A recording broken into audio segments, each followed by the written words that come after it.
اور قیامت کے دن جب فیصلہ ہو چکے گا تو شیطان کہہ اٹھے گا، اللہ نے تمہارے ساتھ یقیناً سچا وعدہ کیا تھا، اور میں نے تم سے وعدہ کیا، پھر وعدہ خلافی کی، اور میرا تم پر کوئی زور نہیں چلتا تھا مگر یہ کہ میں نے تمہیں صرف دعوت دی اور تم نے میرا کہنا مان لیا۔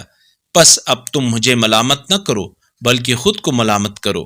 آج نہ تو میں تمہاری فریاد رسی کر سکتا ہوں اور نہ تم میری فریاد رسی کر سکتے ہو۔ پہلے تم مجھے اللہ کا شریک بناتے تھے، میں اب یقیناً اس سے بیزار ہوں۔ ظالموں کے لیے تو یقیناً دردناک عذاب ہے۔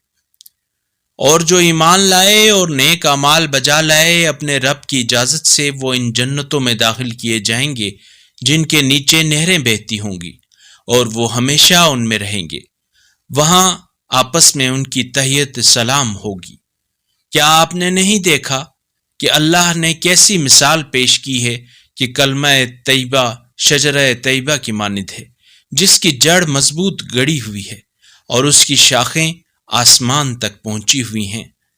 اگر اس قرآنی کلپ نے آپ کے دل کو چھو لیا ہے تو براہ کرم چینل کو سبسکرائب کر لیجئے اور بیل آئیکن کو دبا دیجئے۔ اللہ نور السماوات والارض، اللہ آسمانوں اور زمین کا نور ہے۔